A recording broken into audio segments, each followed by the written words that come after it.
दोस्तों नमस्कार। आज हमारी टीम पहुंच गई है गहनाग बाबा के स्थान पर। ये काफ़ी पुराना और मशहूर मंदिर है। लाखों लोगों की आस्था इस मंदिर से जुड़ी हुई है। ये मंदिर अयोध्या से रायबरेली संपर्क मार्ग पर पड़ता है। अयोध्या से करीब 27 किलोमीटर चलने पर कुचेरा और इनायत नगर बाज़ार के बीच में पड़ता है ये स्थान।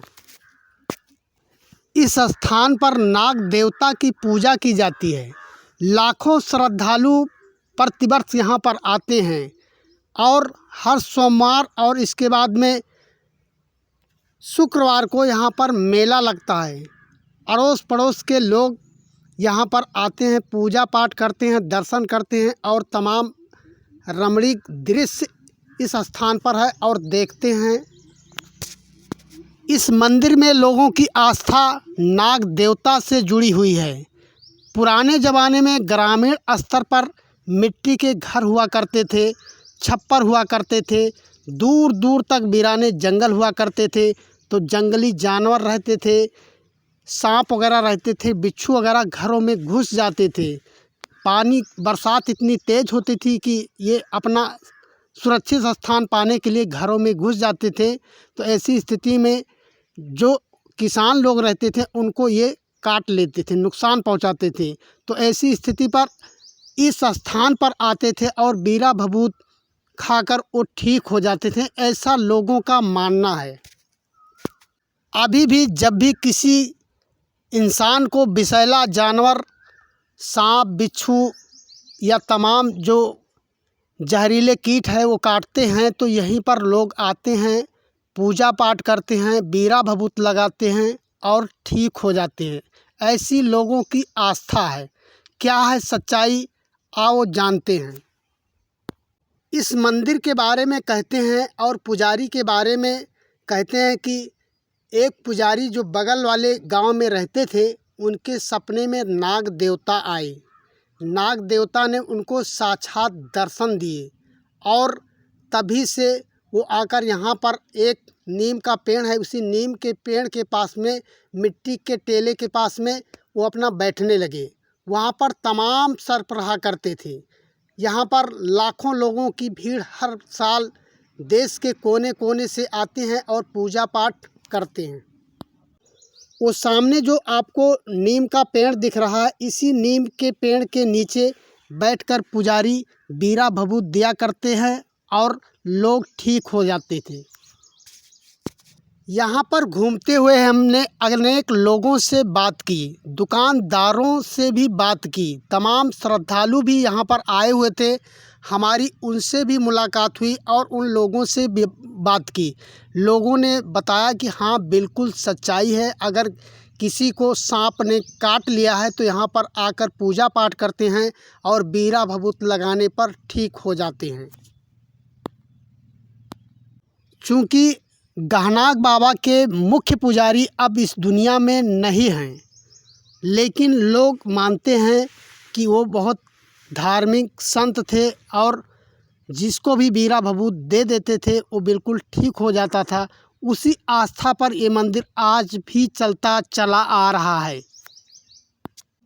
पहले के ज़माने में लोग ज़्यादा पढ़े लिखे नहीं थे, शिक्षित नहीं थे, अस्पताल नहीं हुआ करता था, तो लोग झाड़ फूंक पर ज़्यादा विश्वास करते थे। तो लोगों को जब सांप ने काटा या बिच्छू ने डंक मारा तो लोग यहाँ पर आते थे। तब से लेकर लोगों की आज तक की आस्था इस मंदिर से जुड़ी हुई है। लोगों का विश्वास है कि यहाँ पर चाहे जिस गंभीर का मरीज आता है ठीक हो जाता है। सामने आप देखेंगे वहाँ पर नाग देवता की तमाम पीतल की मूर्तियाँ लगाई गई हैं और वो नीम का वही पेड़ है जहाँ पर पुजारी पूजा किया करते थे और बीरा भभूत दिया करते थे। अब उनके बदले में दूसरे पुजारी हो गए हैं। इसके पहले भी कई पुजारी यहाँ पर आए और चले गए, लेकिन अभी एक पुजारी यहाँ पर रहते हैं। पुजारी से चूँकि हमारी बात नहीं हो पाई, पुजारी जी सो रहे थे, हम लोग दोपहर करीब 2 बजे मंदिर में प्रवेश किए थे। तमाम देवी देवताओं के छोटे छोटे मंदिर भी बनाए गए हैं। भगवान शंकर जी का भी मंदिर ये सामने आप लोग देख रहे हैं। शंकर भगवान का भव्य मंदिर भी यहाँ पर बना हुआ है। और लोग यहाँ पर जब शुभ मुहूर्त करना होता है तो लोग सबसे पहले आते हैं, यहाँ पर पूजा पाठ करते हैं और अपनी मन्नतें मांगते हैं। इसके बाद में तब अपने घर पर जाते हैं। मंदिर के प्रांगण में घूमते हुए हमें एक शख्स मिला जिन्होंने मंदिर के बारे में बहुत कुछ बताया। उन्होंने बताया कि जब यहाँ के जो पहले पुजारी हुआ करते थे वो 12 वर्ष के थे, तो 12 वर्ष की आयु जिस दिन पूरी हुई थी उसी दिन भगवान शंकर उनके सपने में आए और उन्होंने कहा कि आप जो है पूजा करिए नाग देवता की।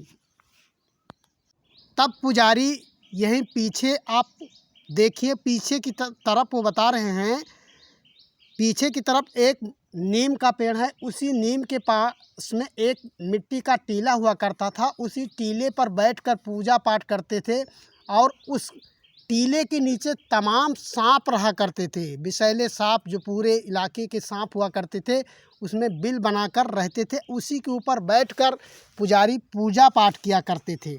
उन्होंने बताया कि जब हम छोटे थे तभी पुजारी के साथ में हम भी यहाँ पर आते थे, बीरा भभूत देते थे। लेकिन अब इस समय मैं फूल बेच रहा हूँ। इस समय वो प्रसाद बेचकर अपनी जीविका चला रहे हैं।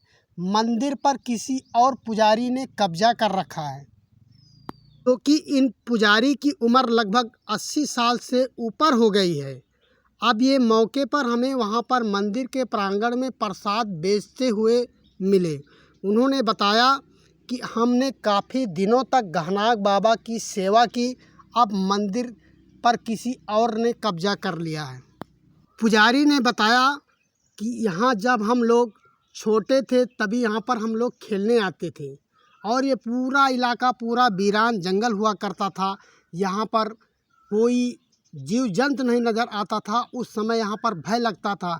यहाँ पर पानी की सुविधा भी नहीं थी।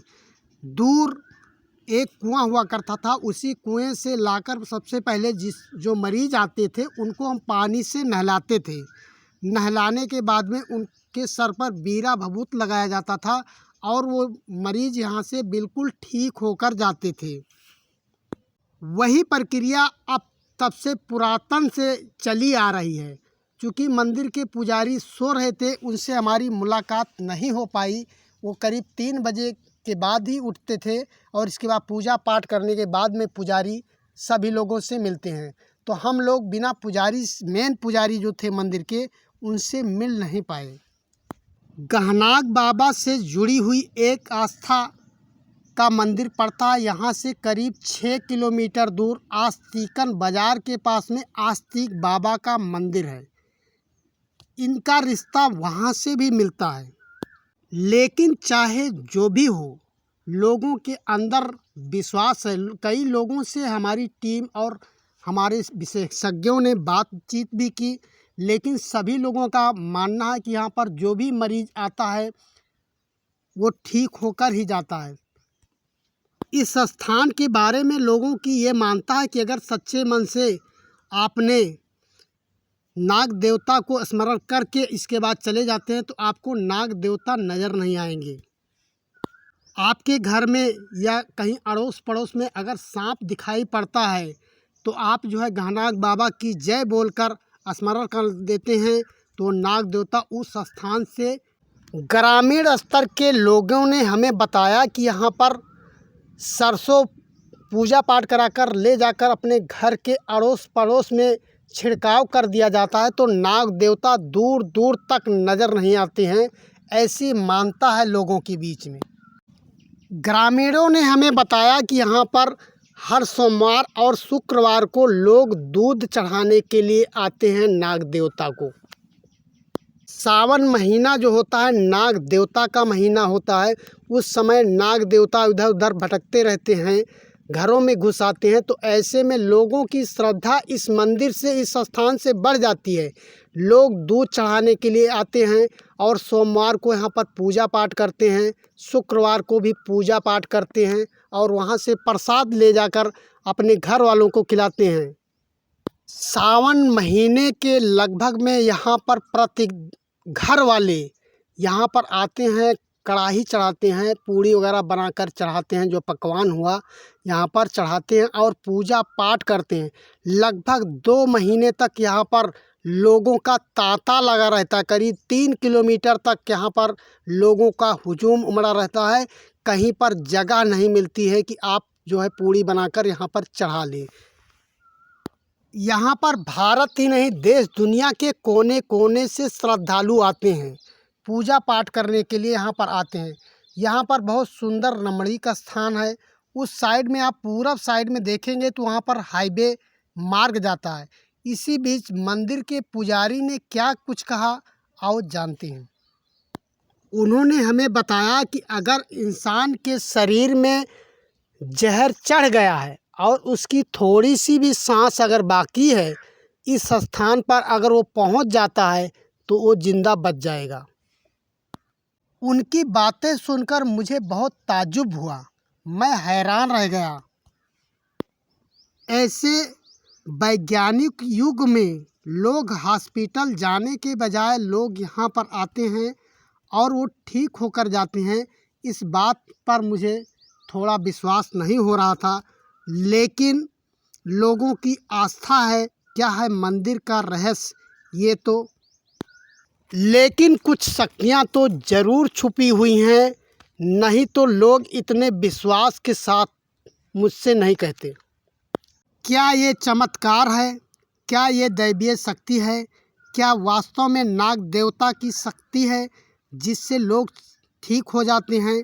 ये आप लोग कमेंट बॉक्स में अपनी राय ज़रूर बताइएगा। लेकिन कुछ अद्भुत चमत्कार इस मंदिर में ज़रूर छुपा हुआ है, ताकि लोग इतना विश्वास फिर क्यों करते हैं। क्या इस वैज्ञानिक युग में ये चमत्कार संभव है? आप लोगों की क्या राय है? कमेंट बॉक्स में ज़रूर बताइएगा। आपको ये वीडियो कैसा लगा और वीडियो को लाइक कमेंट ज़रूर करना।